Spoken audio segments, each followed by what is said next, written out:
Tomato chutney. அது இந்த மாதிரி ஒரு சைஸ் தக்காளி ஒரு 6-7 தக்காளி எடுத்தேன். இந்த மாதிரி சைஸ் ஒரு 6-7 எடுத்திருப்பேன். இதை இது மாதிரி அரைச்சிக்கோங்க. ரொம்ப நைஸாக அரைக்கணும் இல்லை, ஓரளவுக்கு கொஞ்சம் கொஞ்சம் அந்த பீசஸ் இருந்தாலும் பரவாயில்ல. இது மாதிரி அரைச்சி எடுத்துக்கோங்க. இது வெங்காயம் இல்லாமல் அருமையான ஒரு சட்னி. சைட் டிஷ் சப்பாத்தி, இட்லி, தோசைக்கு எப்படி பண்ணுறது பார்க்கலாம். ஒரு 300 கிராமில் தக்காளி இருக்கும். அதுக்கு இவ்வளோ பூண்டு தேவைப்படும். இதை அப்படியே நம்ம உரிச்சிட்டு பொடியாக நறுக்கி பூண்டு இந்த மாதிரி சின்ன சின்னதாக பொடியாக ஸ்லைஸாக அரிஞ்சு வச்சுக்கோங்க. மிளகாத்தூள் 2 ஸ்பூன், மஞ்சள் பொடி ஒரு 1/4 டீஸ்பூன், உப்பு தேவைக்கேற்ப, அப்புறம் பெருங்காயத்தூள் அது போடணும். இந்த வீடியோ கடைசி வரைக்கும் பாருங்கள். இதில் இன்னொன்று சேர்க்கணும். இந்த சட்னிக்கு எப்படி நம்ம தாளிக்க போகிறோம்னு நான் சொல்கிறேன். இந்த சட்னி பண்ணுறதுக்கு முதல்ல ரீஃபைண்ட் ஆயிலில் ஊற்றி தான் தாளிக்கணும். நல்லெண்ணெய் ஊற்றினா கொஞ்சம் கசப்பு மாதிரி வரும். தாளிக்கிறதுக்கு அதை ஊற்றிக்கலாம். தாளித்து முடித்தோடனே வேணால் நல்லெண்ணெய் ஊற்றணும்.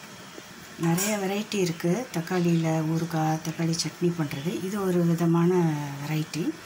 இது ரொம்ப டேஸ்ட்டாக இருக்குங்க. இது டிஃப்ரெண்ட் வெரைட்டி, நல்லாயிருக்கும். கண்டிப்பாக ட்ரை பண்ணி பாருங்கள். எண்ணெய் காஞ்சதும் ஒரு 1/2 டீஸ்பூன் கடுகு போட்டுக்கோங்க. தீயை அடக்கிடலாம்.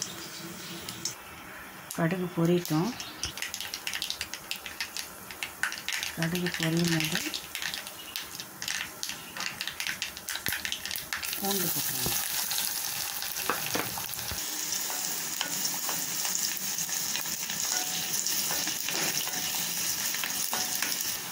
பூண்டை தீச்சிடக்கூடாது, தீயாமல் பார்த்துக்கோங்க. ஜஸ்ட்டு ஒரு குக் ஆகணும், ஒரு 2 மினிட்ஸ் அந்த வாசனைக்காக. பூண்டு வெந்ததும் அரைச்ச தக்காளி சிம் டு மீடியம் வைங்க. ரொம்ப ஹையாக வச்சிங்கன்னா வெளியிலலாம் தெளிக்கும். ஒரு 5 நிமிஷம் கொதித்தோடனே இப்போ நம்ம மிளகா பொடி ஆட் பண்ணிக்கலாம்.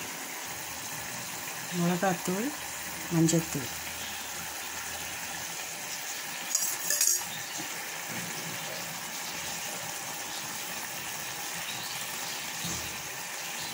அப்படியே அந்த எண்ணெயில் இருந்தால் கொஞ்சம் கலர் கொடுக்கும். அந்த எண்ணெயிலே இருக்கட்டும்.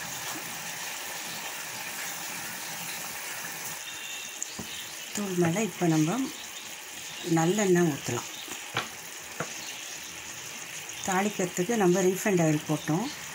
இப்போது நல்லெண்ணெய் கொஞ்சம் நிறையவே ஒரு 1 ஸ்பூன் to 2 ஸ்பூன் நல்லெண்ணெய் ஊற்றுங்க. வாசமாக இருக்கும்.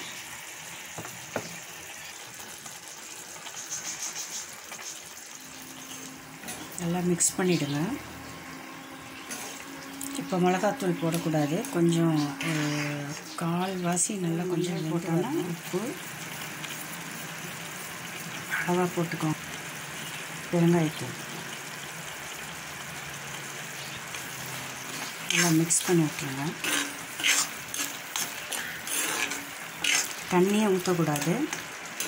சொட்டு தண்ணி கூட மிக்சியில் தக்காளியை அரைச்சிட்டு அப்படியே நீங்கள் தாளிக்கணும்.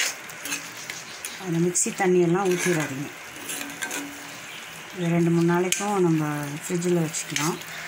இது ஆக்சுவலாக ஒரு 2 நாள்லேயே காலி ஆகிடும். அவ்வளோ டேஸ்ட்டாக இருக்கும். இதை மூடி போட்டு ஒரு 5 மினிட்ஸ் குக் பண்ணி 5 நிமிஷம் சிம்லேயே வச்சோன்னா அந்த எண்ணெய் பிரிஞ்சு வந்திருக்கு.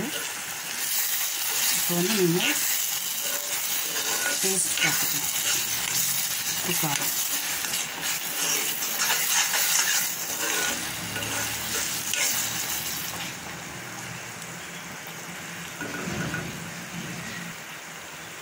உப்பு காரம்லாம் கரெக்டாக இருக்குது.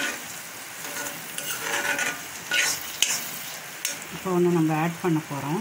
இது என்னென்னா வெல்லம் கரைசல். எப்போதும் ஃப்ரிட்ஜில் இருக்கும் வெல்லம் கரைசல். அது சுட்டு ஊற்றிக்கிறேன். இல்லைன்னா வெல்லம் ஒரு சின்ன பீஸு, ஒரு பாதாம் சைஸ் இருந்தால் கூட போகிறோம். இது அவ்வளோ டேஸ்ட்டாக இருக்கும். இது எப்படின்னா ஸ்வீட் தெரியாது.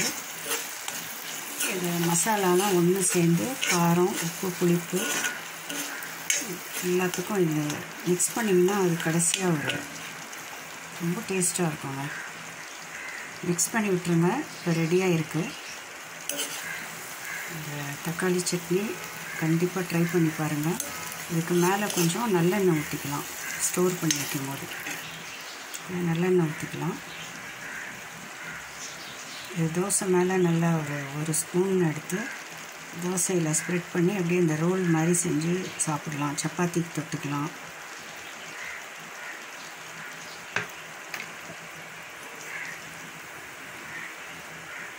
டேஸ்டியான ஈஸியான தக்காளி சட்னி ரெடி.